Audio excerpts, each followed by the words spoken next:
What is up, guys? Welcome back for another video. It's been quite a minute since I've been here again, and I'm back, and this time I'm going to be giving you guys a few tips and tricks for the guitar, specifically for beginner guitar players. So I'm going to roll the intro and I'm going to see you guys over there.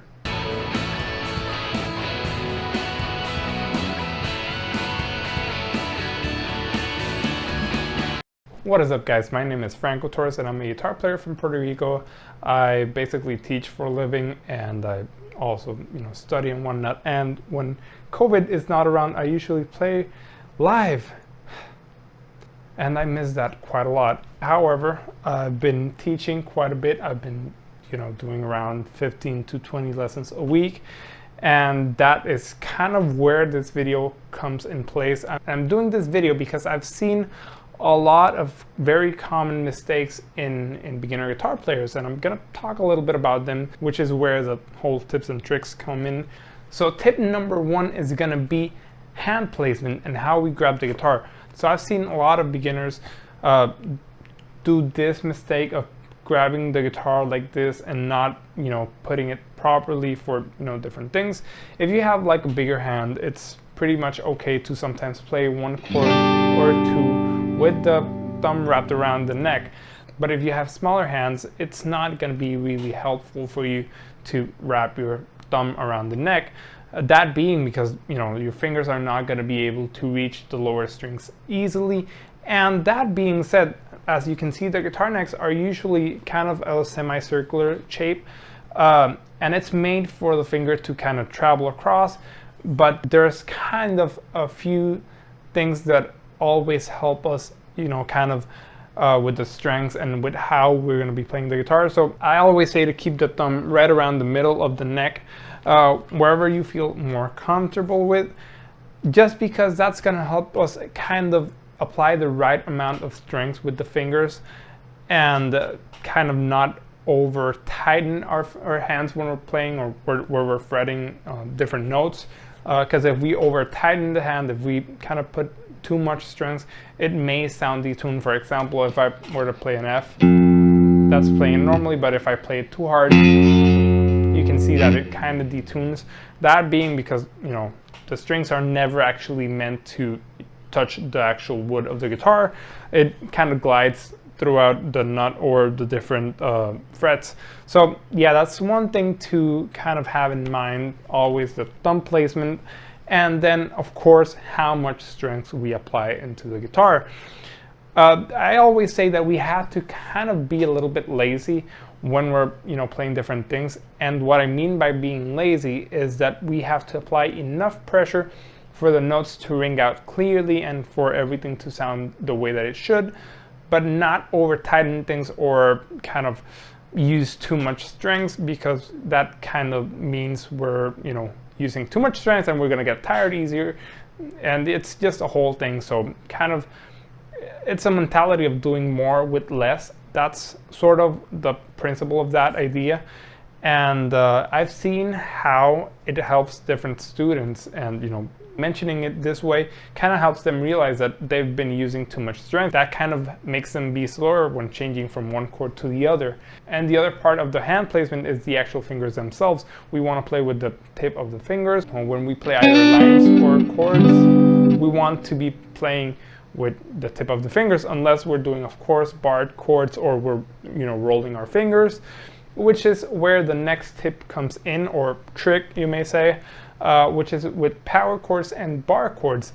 This, I'm pretty sure it's every guitar player's or every beginner guitar player's nightmare, is to play the F chord and the bar chords, and when you have to do this for the first time, it's just horrible. I myself, when I started, couldn't do that properly, and the guitar teacher that I had at that time told me to get another hobby or do something else, because guitar was not for me, or at least that's what she thought. And yeah, here we are, I don't know how many years later. So this is something that I kind of wish that she would have told me back then, but I'm glad that another guitar player 2 or 3 years after that did actually get to teach me.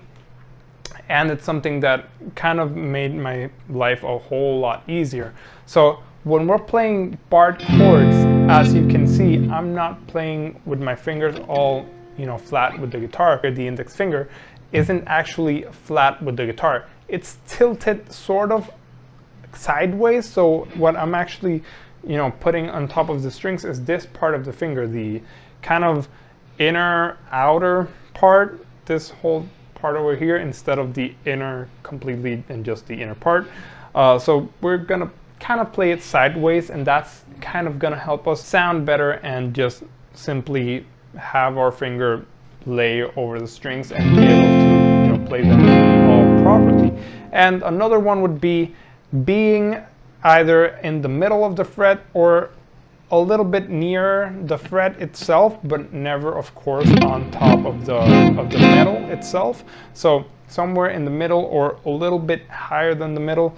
That's something that's really, really, helpful for when playing power chords and bar chords, and just the overall tilting the hand just a little bit. It kind of helps us overall in sounding better and being able to play it, which is what we want, because I know how frustrating it can be to play an F chord and not having all of those notes kind of sound good. And it's not to be discouraged. It's completely normal, but maybe this kind of helps you get to play that F chord better. And that takes me to tip number 3, which is kind of a combination of these two. When we're playing these types of chords where we have to kind of have our fingers go to the lower strings or kind of have them stretch, we want to roll the thumb over to the lower side of the neck, and that's going to help us have more control. For example, if I played something like this, or if I played something like this, which is a really nice chord, but as you can see, you have to do quite a stretch. And what helps me is that I have my thumb resting in the lower part of the guitar neck. Now let's go to tip number 4, which should be, don't be scared of learning music theory. I've seen a lot of thumbnails and videos of people saying, oh, why should you not learn theory on the guitar? And that's how they sound to me. They sound ridiculous. There is no way in the world that learning something is going to be bad for you. Like, I cannot stress this enough. Theory is just theory if left on the paper. Theory is just theory if we leave it on the paper. But if we start to learn it and apply it on the guitar, it's both gonna help us learn faster, it's gonna help us learn more stuff, it's gonna help us advance a lot faster. And when I mean a lot faster, I mean a lot faster, and I'm like a lot. And learning music theory, it's nothing to be scared about. It's actually something that's gonna help us get better at the guitar and get better at learning and overall be better musicians, which is what we're trying to do. Even if it's just for hobby, it's gonna help you learn your favorite songs faster and easier without having to go through that much. Of course, you have to go through the part of learning the actual theory itself, but it does help quite a lot, and I cannot stress that enough.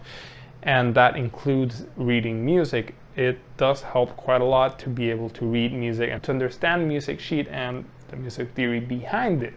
I really cannot stress this enough, and I'm gonna always say how important it is to actually learn music theory, even if it's just the basics.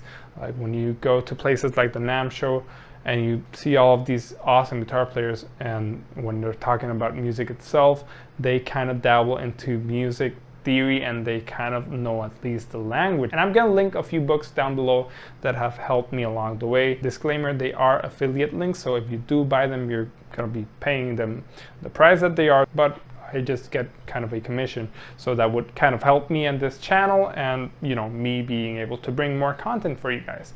So yeah, I'm gonna put them down below, just a few books that I believe that are freaking amazing for the price, and that have helped me a lot in my journey with guitar and all of this. Also, I do have an intro to music theory series here on YouTube. I believe I'm around episode number 6 or maybe even 7. I'm gonna link it up here so you guys can check it out for yourselves, and hopefully it helps you. I do start from complete beginner, like not knowing anything about music, and then I start going and building from there. So maybe it can help you as well with your learning music theory journey. And now let's go to the final tip of this video, which would be number 5. And this is actually like a few things all in one. And one of them is going to be have fun. That's the most important one. That could be just done with this video and just go to the outro, and I'll see you on the next one. But yeah, just remember to have fun. Guitar is all about having fun and just, you know, using it to make yourself happy, and just all of it. Music is awesome and guitar is awesome, and everyone should get a chance at it. And besides that, besides having fun, a few different tips and things that you should also kind of think about when learning the guitar is to actually learn the notes themselves on the guitar. So for example, knowing that you have, you know, your E, your lower E, then you have F, G, A, B, C, D, and E. So knowing where at least the natural notes are throughout the guitar neck is going to help you greatly and help you understand the mechanics of the instrument better, and overall help you understand everything that you learn better. Because if we start getting into different chords, we are going to want to know what notes are inside of those chords. And later on, if you do start understanding music theory, knowing what those notes inside of those chords are in relation to the root. For example, if I do the F, I have a 1, or the F, which would be the root, then I have a 5, then I have an 8, then I have a major third, then I have a 5 again, and the 1 again, or an 8 if you want to see it as an octave higher, or rather 2 octaves higher, this from this. But just understanding the overall relation of the notes inside of the chords is going to help you greatly, and that goes with the whole learning music theory. It just helps a lot, and it's going to help you when, you know, maybe changing from one chord to the other. For example, knowing that this note here is the major third, if you take it off, you have a minor third and you have a minor chord there. And then if you take the 8 out in a minor chord, you get the minor 7s, and then you get the minor 7s chord. And just knowing that, it's going to help you a lot, like knowing where the notes are, what notes are what to, you know, whatever chord. And the advantage that we do have here on the guitar is that when we're playing stuff, a lot of it is shape based. So don't be scared to, you know, learn a shape or two. However, just knowing the shape is not necessarily going to make music by itself. You have to understand what's going on behind of the shape. So break out of the shape and break out of that box and get into, you know, learning the notes inside of them and what they are in relation to whatever root you're in.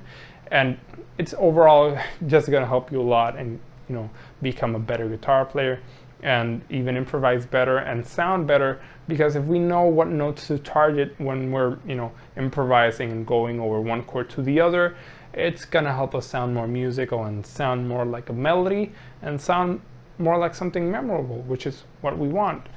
And that's gonna be it for this video. I hope you guys enjoyed it. Just 5 tips for you guys that are beginning on the guitar. And if you do have any other tip for another guitar player, drop it down below in the comments. This is hopefully a video that'll help others, and that others will start helping others, and just building a community of help. And, you know, it's not a competition. Music is not meant to be a competition. It's meant to be fun and to have people connect with other people.